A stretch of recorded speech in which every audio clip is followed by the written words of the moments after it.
Hoje nós recebemos o nosso colega aqui da Casa de Jesus, o Fábio Iop, e ele vai conversar com nós hoje sobre o tema Construtores do Amanhã. Que a paz, Mestre Jesus, lhe envolva. Boa noite. Meus irmãos, é sempre uma grande alegria nós estarmos aqui com esta oportunidade de trocarmos reflexões à luz da doutrina espírita, uma doutrina libertadora, ela que nos propõe nos libertar de nós mesmos. Mas hoje nós faremos de uma maneira um pouquinho diferente do habitual. Antes de iniciarmos a nossa reflexão, estou convidando a todos para que assistamos um breve vídeo que narra a história de todos nós que estamos na Terra.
Ah, bendita experiência humana, as estações da vida que se sucedem.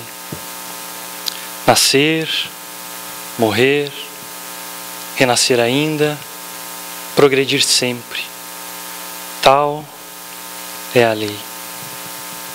Fui átomo, vibrando entre as forças do espaço, devorando amplidões, em longa e ansiosa espera.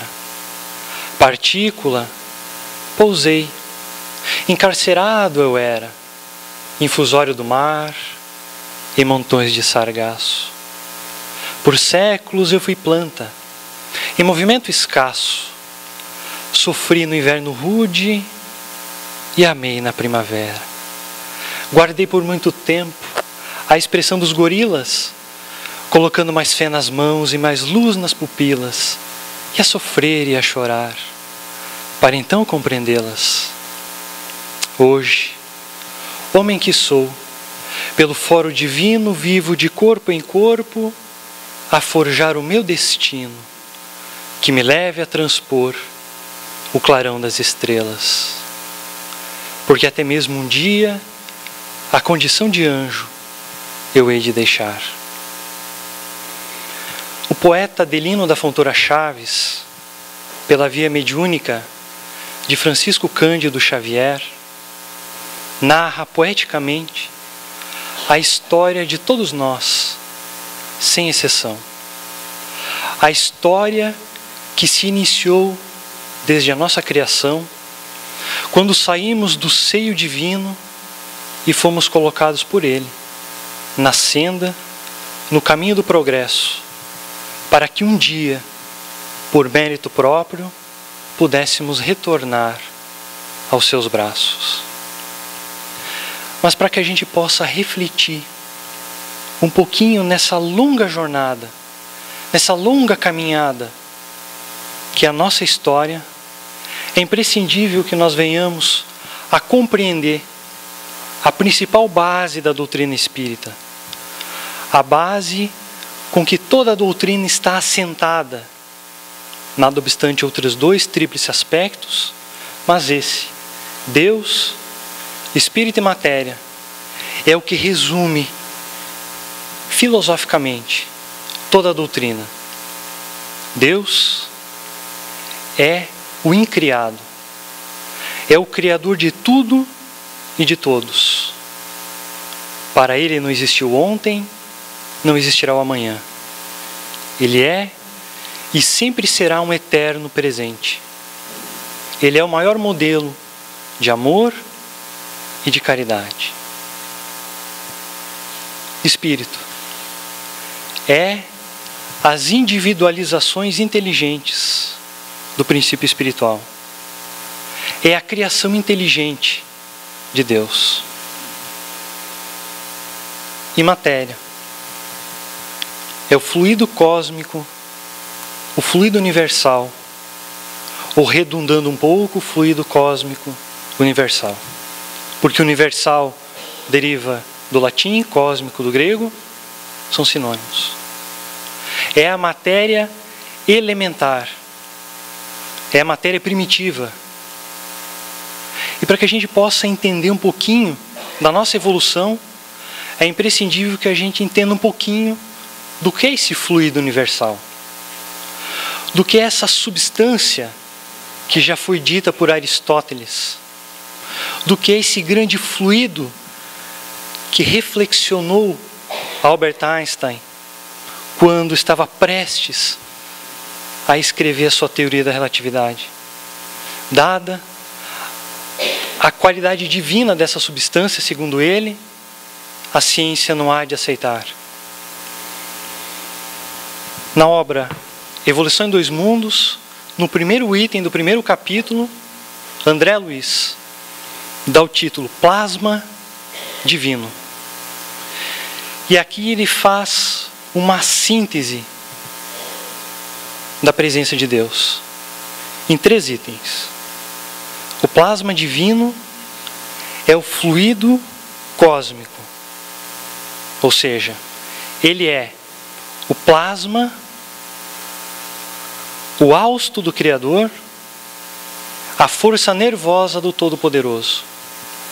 Plasma todos nós conhecemos, televisão de plasma. Ou seja, plasma é um gás. A água, que a doutrina espírita muito fala no processo de fluidificação, é formada por 2 gases, hidrogênio e oxigênio. É uma representação desse fluido. Se nós pegarmos a obra Nosso Lar, aquele rio que depois se transforma numa lagoa, ela nasce na união divina. Uma representação simbólica do que é o fluido universal. Ou seja, por ele passa caminha tudo que for divino. Hausto do Criador. Hausto nós também conhecemos. É o sopro da respiração. Esse sopro é hausto. E o homem foi criado da Adamar, da argila, do barro. E Deus soprou nas suas narinas e fez dele alma vivente. Hausto do Criador. Força nervosa do Todo Sábio. Força nervosa é bem fácil de entender. Se você machuca o teu dedo, na mesma hora o teu cérebro manda uma mensagem. Chora. Ou seja, é quase sem distância.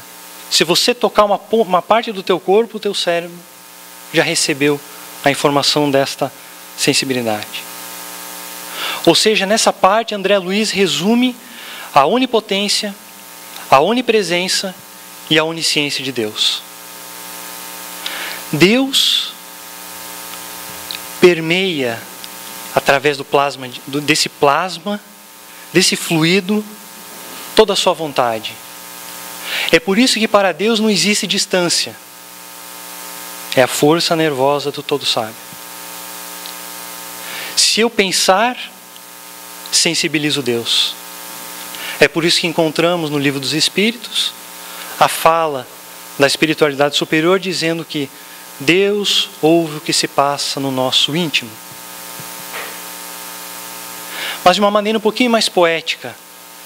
Na primeira obra que introduz Francisco Cândido Xavier no movimento espírita, Parnaso de Além Túmulo, tem uma poesia de um grande literato brasileiro, Augusto dos Anjos. E ele vai narrar para nós o que é essa matéria cósmica. Ele vai dizer: glória à matéria cósmica, a energia potencial que dá vida aos elementos, base de portentosos movimentos, onde a forma se acaba e principia. Desse fluido tudo se origina. E no seu fim vai tudo para o fluido. A estrela nasce do fluido cósmico. Quando ela morre, vai para o fluido cósmico de volta. Ele continua. Sistematização dos argumentos que elucidam a teleologia. 2 pontos.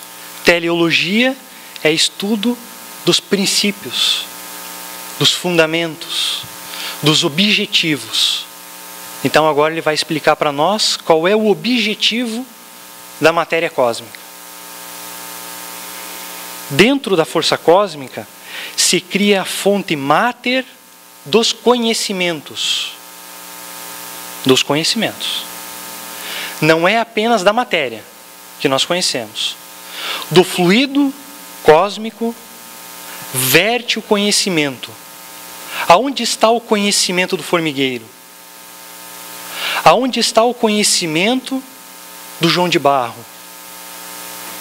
O conhecimento verte do fluido cósmico.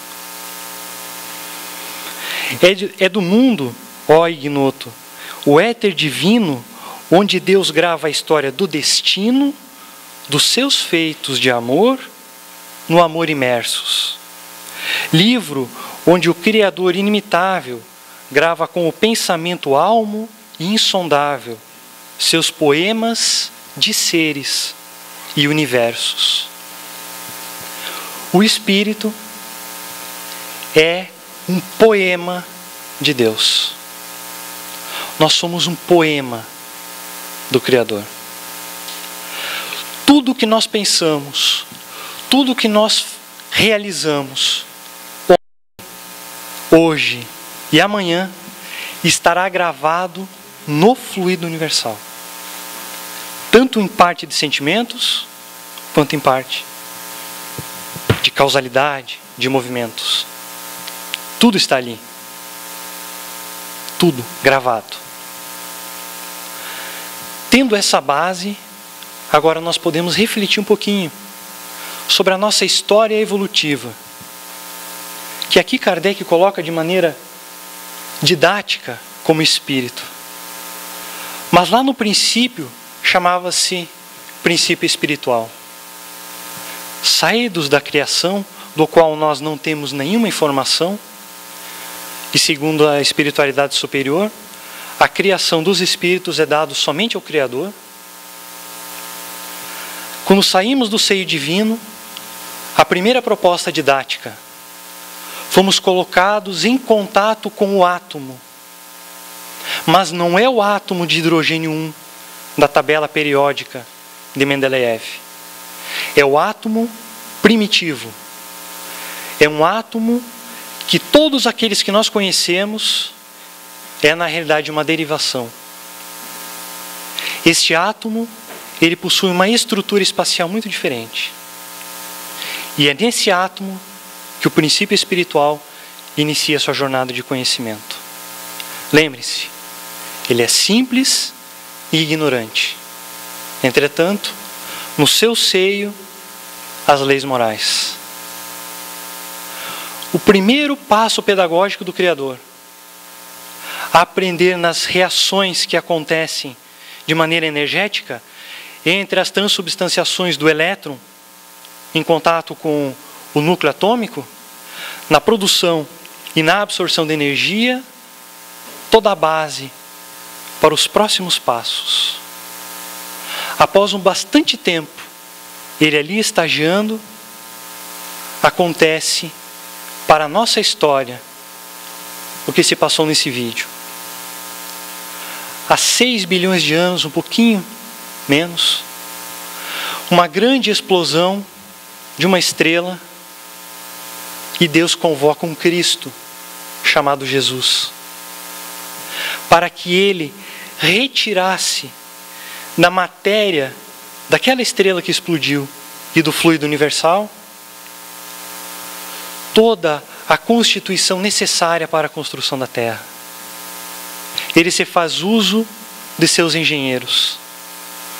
Pedagogicamente ele instrui e conduz esses engenheiros à arquitetura do nosso planeta. Acalmada as convulsões telúricas dos vulcões, dos raios na formação da Terra, verte do mar, da água morna, que começava a armazenar o protoplasma, uma geleia. E dessa geleia, no seu seio, verte o princípio inteligente, o princípio espiritual, que saído do estágio do átomo, ele agora, no protoplasma, inicia mais um estágio evolutivo no que tange ao conhecimento. É proposto para ele agora se aproximar do reino mineral. Se aproximar de maneira muito íntima, para que ele aprenda agora, através das reações químicas, o processo de quimiossíntese. Ele já conhecia o processo energético vindo do átomo. Agora, um passo adiante, quimiossíntese. Ele evolui, se aproxima de uma evolução onde o mineral já não pode providenciar conhecimento a ele. Os grandes engenheiros, então, promovem o princípio espiritual a um novo estágio. Ele aproxima-se daquilo que todos nós conhecemos hoje, que é o vírus. O vírus, através da cariocinese. Cariocinese é divisão celular. Divisão do material genético, divisão celular.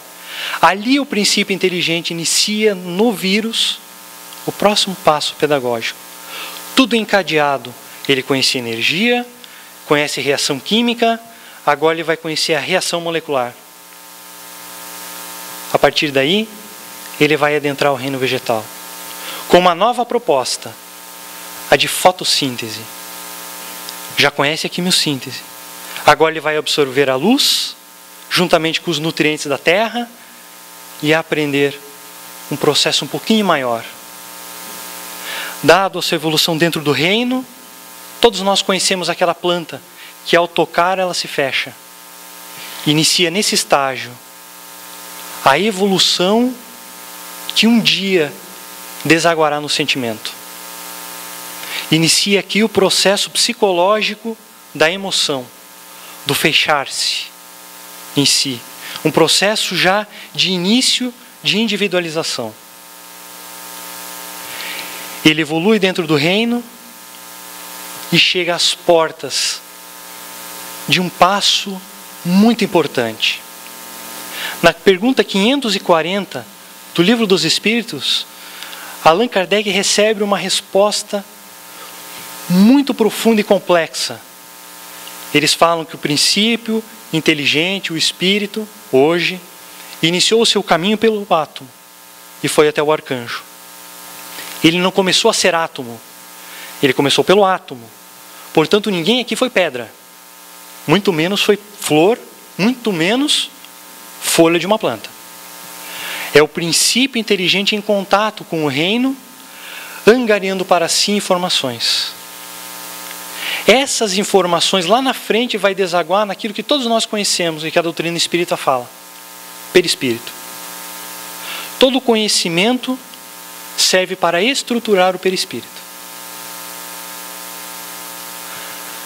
Ao adentrar-se no próximo reino, que é o reino animal, algo extraordinário acontece.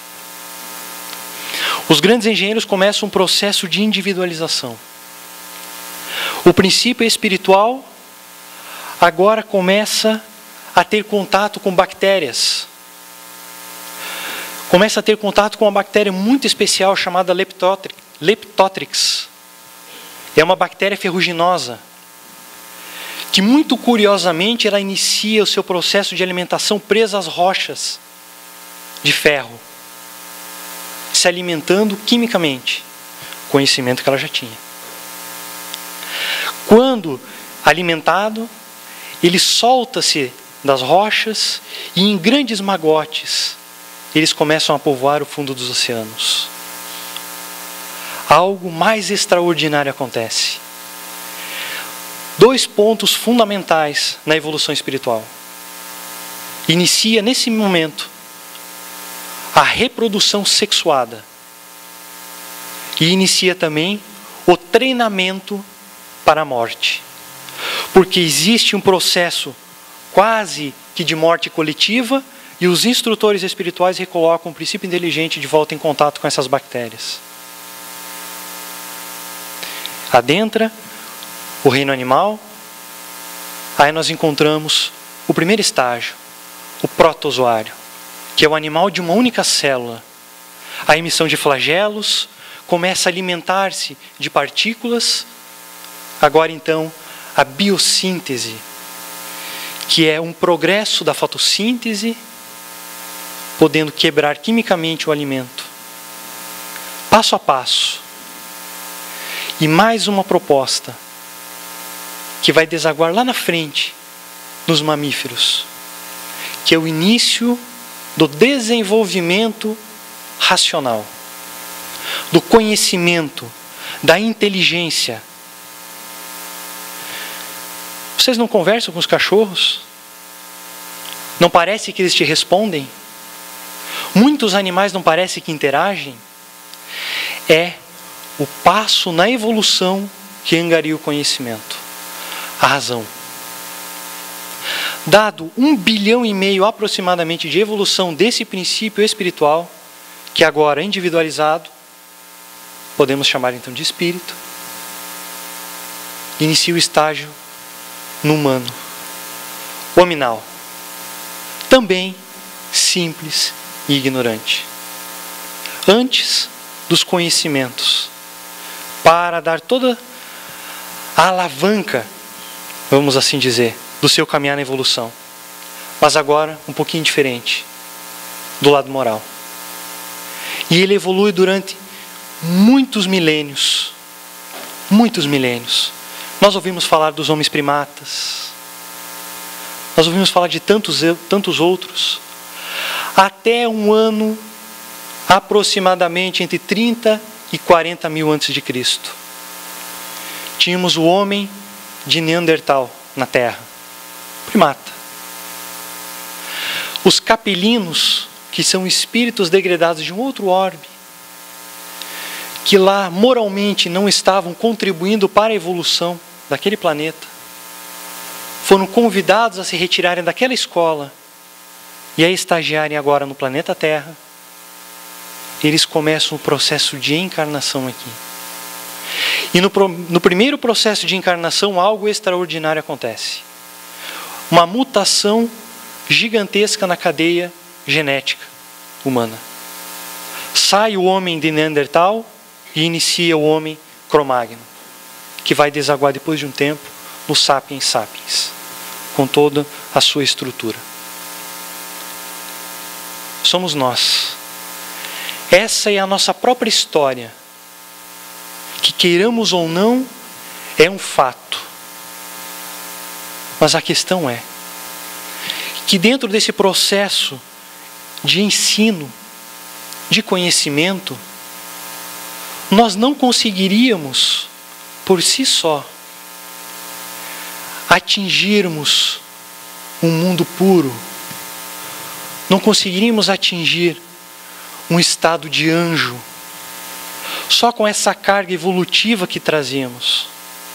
Era necessário que algo muito grandioso acontecesse de âmbito moral, para que através de um choque muito grande, muito imenso, pudesse despertar. E aí então, que há 2000 anos, Jesus aparece, toma um corpo de carne, para nos mostrar na sua conduta o próximo passo na evolução. Agora o de desenvolvimento da moralidade. E é isso que o evangelista Lucas, no capítulo 4, versículo 16, vai narrar para nós.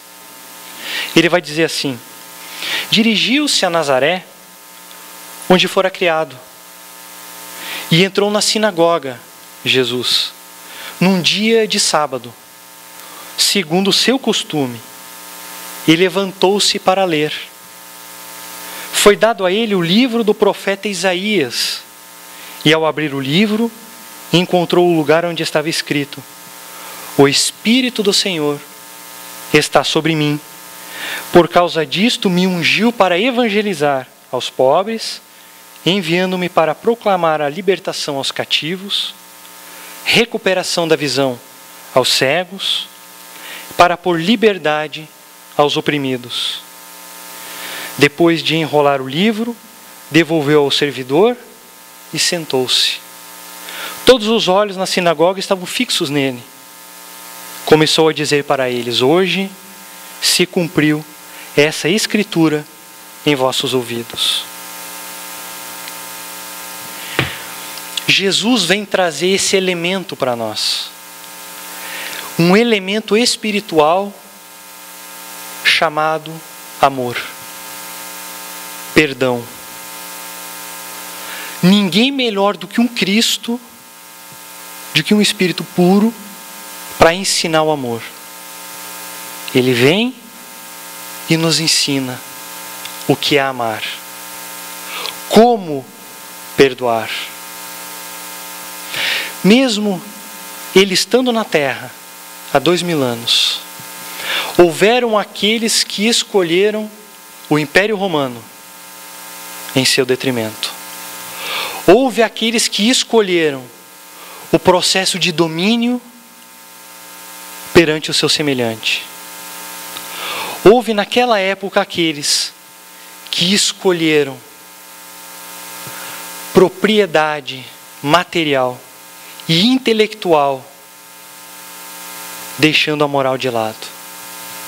Nada obstante 20 séculos, há ainda aqueles que escolhem processos de domínio, de propriedade intelectual sobre alguma coisa, sobre algo, sobre alguém, ainda com a mente cristalizada há 2000 anos atrás.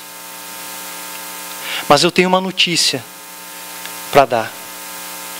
Na codificação do genoma, agora na década passada, foi constatado que nós, seres humanos, guardamos 98,99% de semelhança com o chimpanzé. Nós somos 1% diferentes do chimpanzé. E algum de nós já se pegou falando de Deus a um chimpanzé? Algum de nós já se pegou falando de mecânica quântica, de física, de astronomia para um chimpanzé? Com certeza não. Agora vocês imaginem 1% acima de nós. Será que esses espíritos que estageiam no processo evolutivo desse 1% conseguiriam dizer verdades para nós? Pois Jesus está algumas dezenas acima disso. E agora a gente consegue entender o porquê ele silenciou diante de Pilatos. Quando ele perguntou, diga-me a verdade. Ele ficou em silêncio. Porque por acaso alguém naquela época, ou hoje, conseguiria ouvir a verdade? Conseguiríamos absorver essa verdade? Com certeza não. 1% de diferença. Este homem foi preso. Após Simão Pedro cortar a orelha do soldado, ele repreende Simão Pedro, instaurando na terra a lei de causa e efeito, para conhecimento moral. Ele usa dos seus poderes espirituais, cura a orelha do soldado, e se ofusca, se apaga, foi levado para a crucificação, num julgamento comprado e injusto pela vaidade humana. Foi levado ao martírio, foi levado à cruz e perdoou. Ensinou o perdão quando era assassinado injustamente. Todos nós dizemos que amamos a Jesus. Devemos aprender a respeitar este Espírito, a respeitar este grande exemplo que ele veio trazer. Porque somente um Espírito da envergadura dele conseguiria olvidar a todo mal, injustamente crucificado, e ensinar o perdão. Mas ele ainda prometeu para todos nós mais um passo na evolução. Um passo grandioso. O Consolador prometido.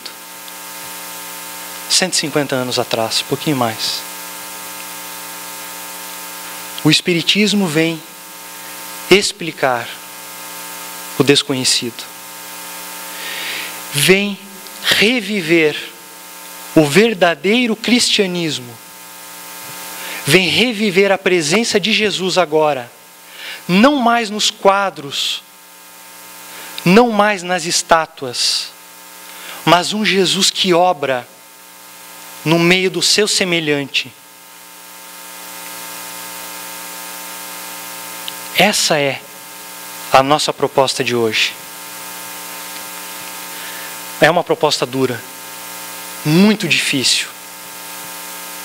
Porque ao mesmo tempo em que ele convoca o Consolador para surgir na terra, nós temos notícias na obra Coração do Mundo, Brasil do Mundo, Pátria do Evangelho, em que ele transfere a árvore do Evangelho da Palestina para o Brasil.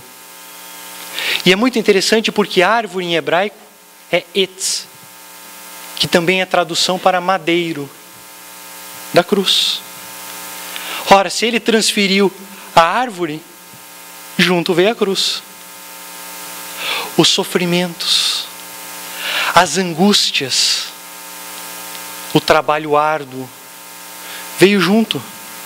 Ele mesmo disse que o trabalho não seria fácil.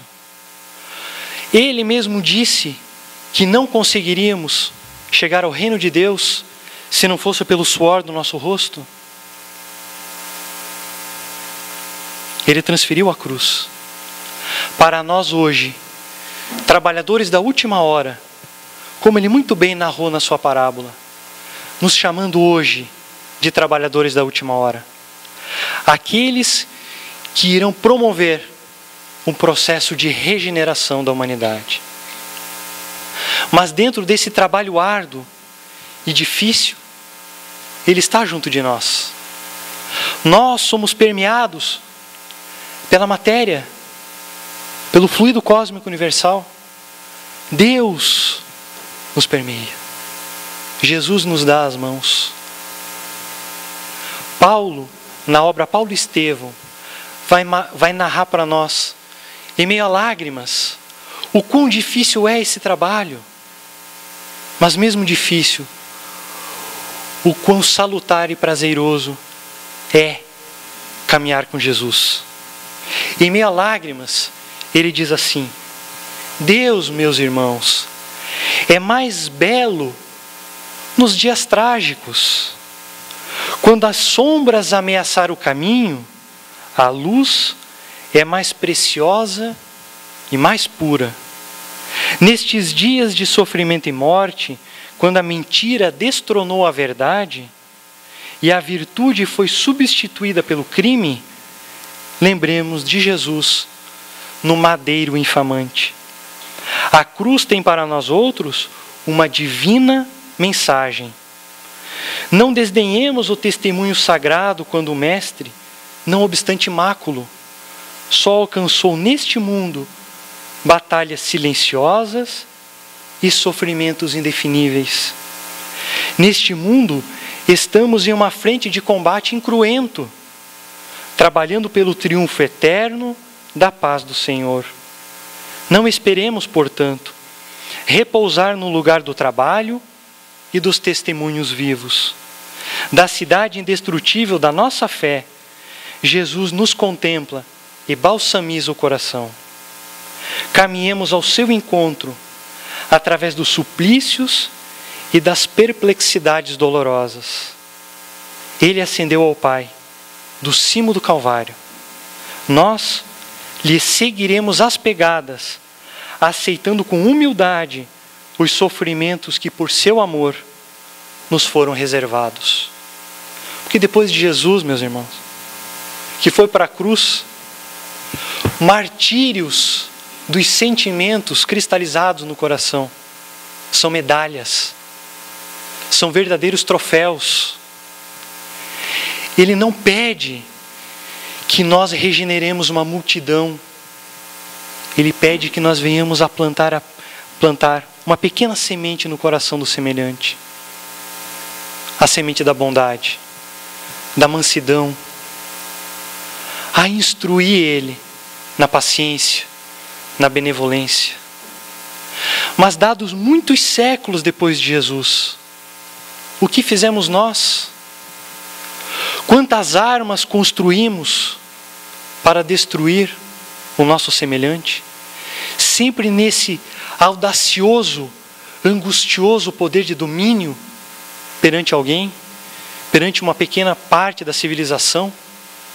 Construirmos armas que só matam mulheres. Construímos um robô que vai a Marte para examinar as substâncias do solo, que vertem do seu solo. Mas somos incapazes de matar a fome das lágrimas que vertem do nosso solo. Que vaidade é essa que nos cegou há tanto tempo? E que através desses grandes desencarnes coletivos, dessas dores inimagináveis, nos chama ao despertamento. Está na hora do trabalho, mas não mais o trabalho de apenas dizer que amamos a Jesus. O trabalho de respeitar a esse que se doou por completo para todos nós. A este sim, que é o grande mestre e que devemos seguir por guia e por modelo. Porque a nossa regeneração virá com a regeneração da humanidade. É o que Irene, que assina com o pseudônimo de Cáritas, na sua famosa prece, disse: um só coração, um só pensamento subirá até vós como um grito de reconhecimento de amor. Não é um individual, é a humanidade no mesmo tom, na mesma nota musical. Porque as trevas da meia-noite se chegaram. A escuridão está à nossa volta. Somos a pequena luz que está iluminando. Somos sim, indiscutivelmente, os trabalhadores da última hora. Nada obstante nos encontrarmos nos movimentos religiosos, buscando um processo de autoencontro e um processo de enxugamento de lágrimas. Mas tenhamos a verdadeira compreensão da responsabilidade de trabalhar com Jesus. Porque chegará o dia que entraremos na regeneração. Nós olharemos para trás, olharemos a nossa própria história gravada no plasma divino.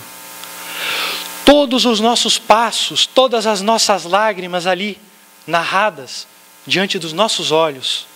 Porque não se engane, desencarnar não é virar inteligente.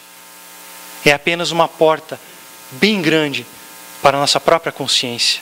Ou seja, para lermos a nossa própria história. Chegará o dia em que entraremos no reino de Deus, neste mundo, onde andaremos realmente de braços dados com Jesus e louvaremos todo este processo evolutivo e reconheceremos a grandiosidade do Pai que quis que a evolução fosse obra de parceria, porque se Ele quisesse, Ele teria nos feito anjos, mas Ele quis que fosse de parceria, de troca, de experiências, porque o mesmo átomo que você respira hoje, que veio da explosão da estrela, é o átomo que o teu semelhante respirou ontem ou antes de ontem, que será o átomo que o teu próximo vai respirar, quem sabe amanhã. Sempre num processo de parceria, de troca. Mas não nos esqueçamos, o trabalho é difícil, doído, mas Jesus está conosco. E eu encerro com Paulo, em sua carta aos Romanos, narrando com toda a sua emotividade o quão belo é trabalhar e reconhecer o trabalho com Jesus. Porque amanhã o dia vai raiar. O dia onde o sol da imortalidade penetrará em todos os corações. E teremos sido peças-chaves e importantes para este mundo que está chegando. E depois disso, depois de tudo isso, o que nos resta dizer? Se Deus está conosco, quem estará contra nós? Quem nos separará do amor do Cristo? A tribulação? A angústia? O sofrimento? A perseguição? A fome? A nudez? O perigo? A espada? Porque está escrito: por sua causa somos postos à morte todo dia. Somos considerados como ovelhas destinadas ao matadouro. Mas em tudo isso, somos mais que vencedores, graças àquele que nos amou. Pois estou convencido que nem a morte, nem a vida, nem os anjos, nem os principados, nem o presente, nem o futuro, nem os poderes, nem a altura, nem as profundezas, nem qualquer outra criatura poderá nos separar do amor de Deus manifestado em Jesus. Muito obrigado. Nós que te agradecemos, Fábio, pela riqueza de tantas informações que nos trouxe hoje.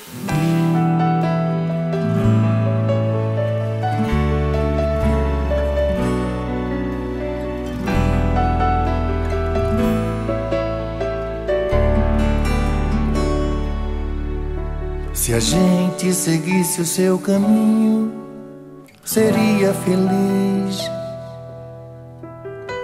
Se a gente ouvisse os seus conselhos, seria feliz. Se fosse manso como ele, seria feliz.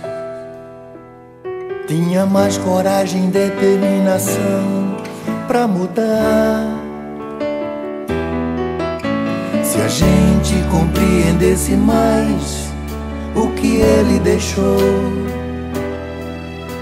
seria caridade e paz, a mão do amor.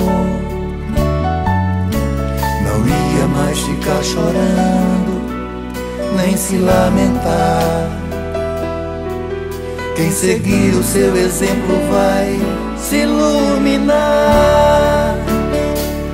Quando acusados ou amor, caluniados ou perdão, quando traídos ou a luz do coração, quando atacado ele sorriu, elogiado ele nem viu.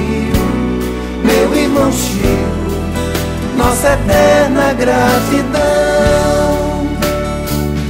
Quando acusados ou amor, caluniados ou perdão, quando traídos ou a luz do coração, quando atacado ele sorriu, elogiado ele nem viu.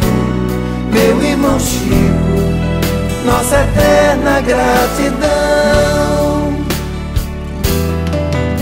Se a gente seguisse o seu caminho, seria feliz. Se a gente ouvisse os seus conselhos, seria feliz. Se fosse manso como ele, seria feliz. Tinha mais coragem e determinação pra mudar. Se a gente compreendesse mais o que ele deixou, seria caridade e paz, a mão do amor.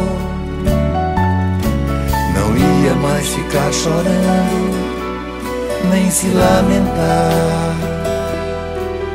Quem seguir o seu exemplo vai se iluminar.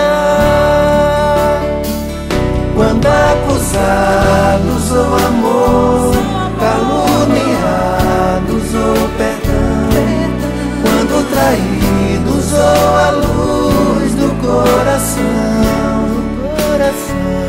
quando atacado ele sorriu, elogiado ele nem viu.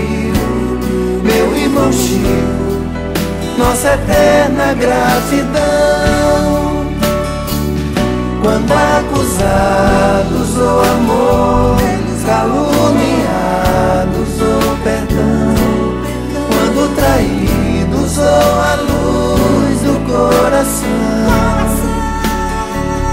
quando atacado ele sorriu, elogiado ele nem viu. Meu irmão Chico, nossa eterna gratidão.